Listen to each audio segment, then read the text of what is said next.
ఇక ప్రేమ్ చామంతిని ఓదార్చుతూ ఉంటాడు.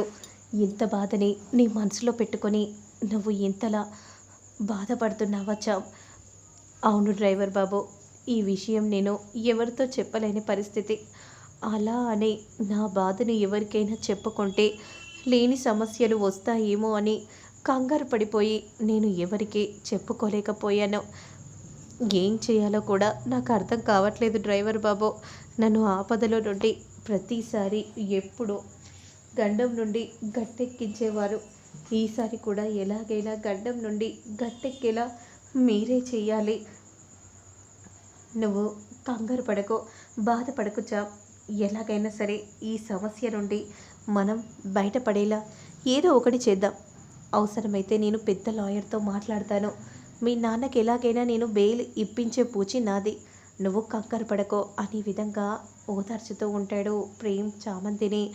ఇక మరోవైపు మాత్రం వెంటనే కోర్టుకి తీసుకెళ్లడం కోసం రామచంద్రయ్యని ఇక మరో స్టేషన్కి తరలిస్తూ ఉంటారు. ఇక మరోవైపు మాత్రం రోజు దీర్ఘంగా ఆలోచిస్తూ ఉంటుంది. మా నాన్నకి నేనే కూతుర్నన్న విషయం అత్తయ్య గారికి తెలిస్తే ఇక నా మీద ఉన్న ప్రేమ అంతా కూడా చచ్చిపోతుంది. మళ్ళీ నన్ను అత్తయ్య ఇక ఎప్పటికీ కోడలిగా అంగీకరించరు. అలా జరగకుండా ఉండాలంటే నేను ఏదో ఒకటి చేసి తీరాలి. ఇక నాన్నని శాశ్వతంగా జీవిత కాలం ఖైదీగానే జైల్లోనే ఉండేలా చేయాలి. అలా అయితేనే ఇక ఎలాంటి సమస్య ఉండదు అనే విధంగా అనుకుంటూ ఆలోచిస్తూ ఉంటుంది. అంతలో అరుణ్ వస్తాడు. ఏమైంది రోజా, ఏం ఆలోచిస్తున్నావు అనే విధంగా అంటూ వెంటనే అరుణ్ భుజాన్ని తట్టగానే రోజా చాలా కంగారు పడిపోతూ వెనుతిరిగి చూస్తుంది.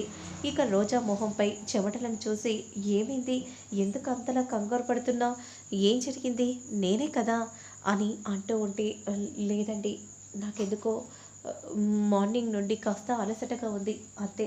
అవునా, మరి ఇలా అలసటగా ఉంటే నువ్వు ఇలా ఉన్నావేంటి, ముందు కూర్చో, నేను వాటర్ తీసుకొని వస్తాను. అయ్యో పర్లేదండి, నువ్వు కూర్చో అనే విధంగా అంటూ వాటర్ తీసుకొని అరుణ్ వస్తాడు, తాగిపిస్తూ ఉంటాడు.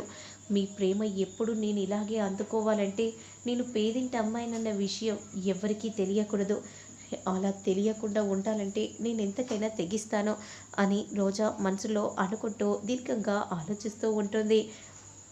ఇక మరోవైపు మాత్రం రామచంద్రయ్యను అలా తీసుకెళ్తూ ఉండగా, సార్ ఒక్క నిమిషం సార్, ఆపండి సార్, కడుపులో చాలా కడుపు మంటగా ఉంది, నొప్పిగా ఉంది, ప్లీజ్ సార్ కాస్త బండి పక్క కాపండి సార్, అర్థం చేసుకోండి, 2 నిమిషాలు అని అనగానే, రేయ్ ఆపండ్రా, బయటికి వెళ్తాడంట అనే విధంగా అంటూ వెంటనే జీపిని ఆపగానే ఇక రామచంద్రయ్యను దింపుతారు కానిస్టేబుల్స్. కానీ రామచంద్రయ్య మాత్రం వెంటనే కానిస్టేబుల్స్ని అడ్డు తొలగించుకొని పరిగెత్తుకుంటూ వస్తూ ఉంటాడు. కానిస్టేబుల్స్ నెట్టగానే వెంటనే కానిస్టేబుల్స్ క్రింద పడిపోతాడు. సార్ సార్ తప్పించుకొని వెళ్తున్నాడు సార్ ఆ రామచంద్రయ్య అనగానే ఇక రామచంద్రయ్య వెనకాలే కానిస్టేబుల్స్ కూడా పరిగెత్తుకుంటూ వెళ్తూ ఉంటారు. ఇక అంతలోనే రామచంద్రయ్య వెళ్ళి గోడ పక్కన దాక్కుంటారు. అప్పుడు రామచంద్రయ్య కోసం కానిస్టేబుల్స్ ఎంత వెతికినా కూడా అక్కడ కనిపించడు. అసలు ఈ రామచంద్రయ్య ఎక్కడికి వెళ్ళుంటాడు అనే విధంగా అనుకుంటూ దీర్ఘంగా అటు ఇటు చూస్తూ ఉంటారు. ఇక ఎక్కడ కూడా కనపడకపోయేసరికి ఇక వెంటనే అక్కడ నుండి పోలీసులు వెళ్తూ ఉంటారు. సార్ ఇప్పుడు ఎలా సార్, మీరు కోర్టుకి ఏం సమాధానం చెప్పుకుంటారు సార్, అదే అర్థం కావట్లేదురా, అయినా మీరు ఇలా చేశారేంట్రా, మీరేం మనుషులరా సార్, బయటికి వెళ్తామంటే మేము అతన్ని బయటికి తీసుకొని వచ్చాము సార్, ఇప్పుడు చూడు ఏం జరిగిందో, ఇప్పుడు నేను కోర్టుకి ఏ సమాధానం చెప్పుకోవాలరా అని కోపంగా ఎస్ఐ అంటూ ఉంటాడు. మరోవైపు మాత్రం రామచంద్రయ్య కోపంగా రమాదేవి గేట్ని బద్దలు కొట్టుకొని ఇక కోపంగా నడుచుకుంటూ రామచంద్రయ్య వస్తూ ఉంటారు. ఇక అందరూ కూడా షాకింగ్గా అలానే చూస్తూ ఉంటారు. రేయ్ ఒసై రమాదేవి బయటికి రావే, ఎక్కడ ఉన్నావే, రేయ్ జగదీష్ బయటికి రండ్రా, మిమ్మల్ని ఈరోజు వదిలిపెట్టను, మాకు ఈ పరిస్థితి రావడానికి కారణం మీరే, మిమ్మల్ని నేను ఎలా వదిలిపెడతాను, మీరు గూట్లో కాదరా ఉండాల్సిందే, బయటికి రండ్రా అని అనగానే వెంటనే ఆ మాట విని అందరూ కూడా బయటికి వస్తారు. నీకెంత ధైర్యం ఉంటే మా ఇంట్లోకి అడుగు పెడతావు ఏంట్రా, అసలు ఇప్పుడు మీరు ఈ ఈ పరిస్థితిలో ఉండడానికి కారణం ఎవరు? అలాంటిది నన్నే నన్నే జీవితాంతం జైల్లో ఉంచి నాకు మనశ్శాంతి లేకుండా చేయాలని చూస్తున్నారు కదా! ఇప్పుడు మీకు మనశ్శాంతి లేకుండా మిమ్మల్ని నేను పైలోకానికి పంపిస్తానురా.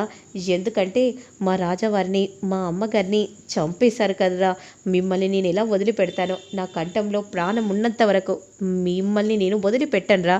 ఈరోజు మీ అంతు చూస్తాను అని అంటూ ఇక జగదీష్, రామచంద్రయ్య పొట్లాడుకుంటూ ఉంటారు. ఇక జగదీష్ వాళ్ళ భార్య మాత్రం చాలా కంగారు పడిపోతూ ఉంటుంది. ఏమైంది వదిన? ఇప్పుడు ఎలా? వీడు నన్ను కూడా చంపేస్తాడు, ఏం చేయాలి అని రమాదేవి చాలా కంగారు పడిపోతూ చూస్తూ ఉంటుంది. ఇక అప్పుడే మిమ్మల్ని ఇలా కాదురా, మా రాజావారు, మా అమ్మవారు చచ్చిపోయారు. ఎలాగో నేను ఎప్పటికీ జీవిత ఖైదీలాగే మిగిలిపోతానని నాకు తెలుసురా. మీ పలుకుబడి, మీ డబ్బు, హోదా ఉపయోగించి నాకు అలాంటి పరిస్థితే వేస్తారని తెలుసు. కానీ మిమ్మల్ని చంపి నేను అలాంటి పరిస్థితిని అనుభవించడానికి సిద్ధంగా ఉన్నాను అని అంటూ కత్తిని తీసి వెంటనే జగదీష్ కడుపులో పొడుస్తూ ఉంటాడు.